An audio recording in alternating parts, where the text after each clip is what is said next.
नमस्कार, न्यूज़ 24 के Rajasthan digital channel पर आपका स्वागत है। मैं हूं श्रीवत्सन राजस्थान की आज की टॉप 5 खबरों के साथ ही आपको बताऊंगा राजस्थान की एक बड़ी खबर जो कि आम लोगों के जनजीवन से जुड़ी हुई है और सरकारी तंत्र की लापरवाही को भी बताती है। तो शुरुआत करते हैं राजस्थान की आज की 5 बड़ी खबरों से। पहली खबर मुख्यमंत्री अशोक गहलोत द्वारा दी गई आम जनता को एक और बड़ी सौगात से। दरअसल उन्होंने सामाजिक पेंशन योजना के तहत आज 50 लाख लोगों के खाते में 1005 करोड़ रुपए की नकद राशि ट्रांसफर की है।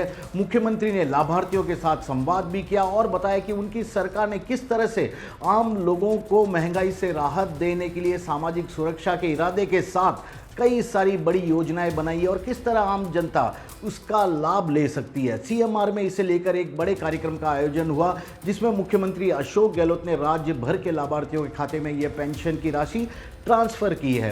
राजस्थान की दूसरी खबर प्रदेश कांग्रेस के से आई एक बड़ी खुशखबरी को लेकर है। करीब 3 साल तक अध्यक्ष रहने के दौरान पीसीसी अध्यक्ष गोविंद सिंह डोटासरा को अपनी टीम बनाने में कामयाबी नहीं मिल पाई थी, लेकिन अब एआईसीसी के निर्देश के बाद पीसीसी अध्यक्ष को नई टीम मिल गई है, जिसे लेकर वह न केवल कांग्रेस पार्टी की नीतियों और सिद्धांतों को लेकर जनता के बीच जाएंगे बल्कि अपनी ही पार्टी की सरकार के कामकाज और योजनाओं का लाभ भी बेहतर तरीके से जनता को बता पाएंगे। काफ़ी लंबे अरसे से इसका इंतज़ार किया था और यही कारण था कि आखिरकार एआईसीसी से मंजूरी मिलने के बाद 21 उपाध्यक्ष, 49 महासचिव और करीब 125 से ज़्यादा सचिव बनाए गए हैं। तो कुल मिलाकर राजस्थान कांग्रेस को एक नई टीम मिल गई है और इसे लेकर पीसीसी अध्यक्ष गोविंद सिंह डोटासरा ने आज एक उनकी बड़ी बैठक भी ली।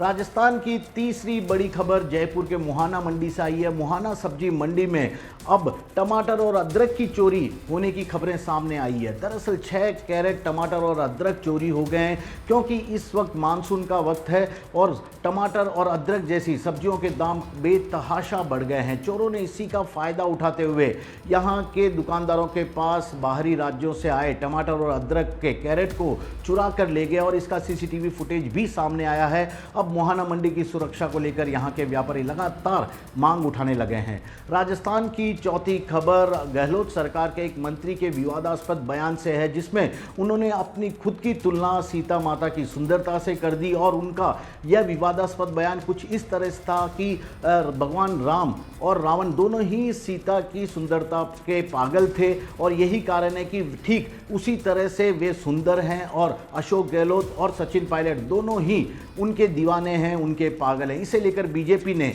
न केवल राजेंद्र गुड़ा पर बल्कि कांग्रेस पर भी आरोप लगाए हैं कि भगवान राम से जुड़ी मर्यादाओं का लगातार कांग्रेस के नेता खिल्ली उड़ाते हैं, मजाक बनाते हैं। यह कांग्रेस का चरित्र बन चुका है। फिलहाल तो राजेंद्र गुड़ा ने अपने इस बयान पर किसी तरह की कोई प्रतिक्रिया भी नहीं दी है, लेकिन उनका यह बयान काफ़ी सुर्खियों में है। राजस्थान की आज की 5वीं और आखिरी खबर अस्पतालों में भरे पानी के बाद मचे राजनीतिक घमासान को लेकर है। दरअसल मानसून की इस बार राजस्थान में लगातार अच्छी बारिश हो रही है और इस बारिश के चलते नदी नाले के साथ साथ गली मोहल्लों में भी सड़कें दरिया बनती नजर आ रही है। कई अस्पतालों में पानी जाने के कारण मरीजों के परेशानी के दृश्य भी सामने आए हैं। इस पर राजनीति शुरू हो गई है। प्रदेश के स्वास्थ्य मंत्री परसादी लाल मीणा ने इस पर बेबसी वाला बयान दिया है।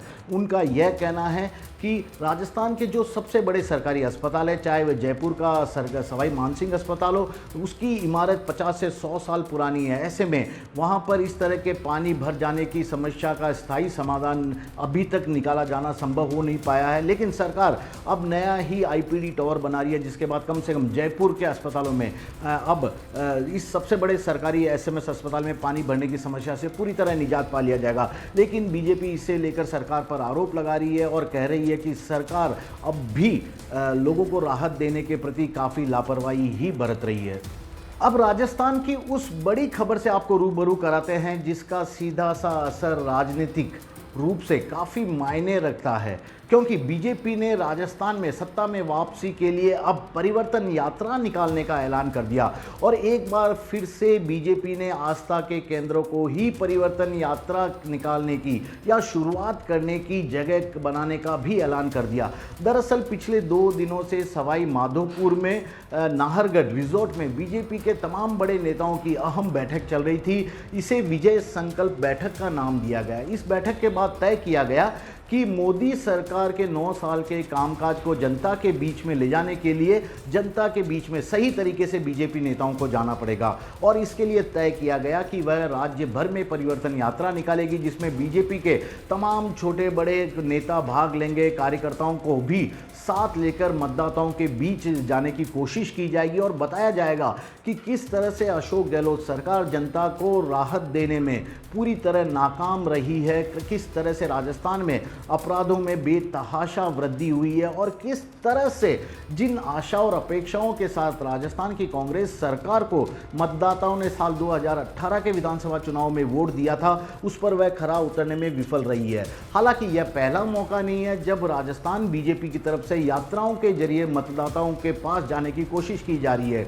इससे पहले भी जब वसुंधरा राजे की 2 बार सरकार थी, तब सत्ता में वापसी के लिए और सत्ता में आने के लिए वसुंधरा राजे की तरफ से पहले 2 यात्राएं निकाली गई थी। गौरव यात्रा थी, विजय संकल्प यात्रा थी और इस तरह से तमाम तरह की यात्राओं के जरिए बीजेपी के नेता जनता तक पहुंचने की कोशिश करते रहे। इस दौरान बीजेपी की कोशिश यह भी थी कि वह अपनी मुख्यमंत्री यानी कि उस वक्त जो मुख्यमंत्री थी वसुंधरा राजे, उनकी सरकार की योजनाओं को बेहतर तरीके से जनता के बीच ले जाए और उस वक्त भी यही देखा गया था कि बीजेपी ने राजस्थान के जितने भी बड़े धार्मिक स्थल हैं वहीं से इन यात्राओं की शुरुआत की। पूजा पाठ करने के बाद ही हर रोज इस यात्रा की खुद मुख्यमंत्री वसुंधरा राजे शुरुआत करती थी।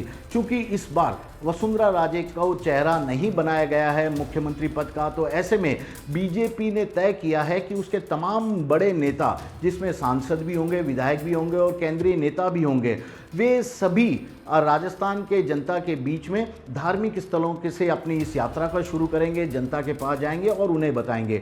वहीं कांग्रेस ने भी अब महंगाई राहत कैंपों के जरिए कई सारी बड़ी योजनाओं का ऐलान किया है, उन्हें आम जनता के बीच में पहुंचाने की कोशिश कर रही है। मुख्यमंत्री अशोक गहलोत खुद राजस्थान के 33 में से 27 जिलों का दौरा कर चुके हैं, महंगाई राहत कैंपों में भाग ले चुके हैं। करीब 1000 किलोमीटर की दूरी वह महंगाई राहत कैंपों में जाकर तय कर चुके हैं। तो ऐसे में बीजेपी भी अब अशोक गहलोत सरकार की इन तमाम योजनाओं का काट खोजने में लगी हुई है कि किस तरह से वह आम जनता को बताए कि अशोक गहलोत सरकार की योजनाएं जनता के लिए उतनी ज़्यादा फायदेमंद साबित नहीं हो रही है। यह केवल चुनावी मामला ही है और कुछ भी नहीं है। चुनाव के बाद फिर से सरकार जनता पर महंगाई का बोझ लाद देगी और इस तरह की बातें बीजेपी बताने की कोशिश कर रही है। साथ ही साथ पीएम नरेंद्र मोदी द्वारा बनाई गई योजनाओं के बारे में भी बीजेपी लगातार जनता को बताने की कोशिश कर रही है। लेकिन चौंकाने वाली बात है कि वसुंधरा राजे सरकार में बनाई गई किसी भी योजना का जिक्र बीजेपी का कोई भी नेता किसी भी जनसभा में नहीं कर रहा है और उम्मीद की जा रही है कि परिवर्तन यात्रा में भी जो बीजेपी सितंबर महीने से निकालने वाली है, उसमें भी वसुंधरा राजे सरकार की पूर्ववर्ती वसुंधरा राजे सरकार की योजनाओं के बजाय मोदी सरकार की योजनाओं के बारे में ही बताने की खास तौर पर बीजेपी के नेता कोशिश करेंगे। फिलहाल तो राजस्थान कांग्रेस को एक नई टीम मिल गई है और इस नई टीम में लंबी चौड़ी जंबो टीम इसे कहा जा रहा है, जिसमें 21 उपाध्यक्ष हैं, 49 महासचिव हैं और करीब 125 से भी ज़्यादा कांग्रेस के सचिव हैं। इन पदाधिकारियों के साथ अब कांग्रेस ने बड़े स्तर पर चुनावी रणनीति बनानी शुरू कर दी है कि किस तरह से आम जनता तक अशोक गहलोत सरकार की योजनाओं को पहुंचा जाए, किस तरह से कांग्रेस सरकार की नीति और नीतियों को ले जाने की कोशिश की जाए और इसी को लेकर कांग्रेस भी कवायद में जुट गई है। फिलहाल राजस्थान की राजनीति को देखें तो इस साल के आखिर में होने वाले विधानसभा चुनाव के मद्देनजर कांग्रेस और बीजेपी दोनों ने ही अपना रोड मैप तैयार कर चुनाव में जाने का फैसला कर लिया, मतदाताओं को लुभाने का फैसला कर लिया है। ऐसे में मतदाताओं को ही यह तय करना पड़ेगा कि किसकी बात उसे सटीक लगती है, सही लगती है।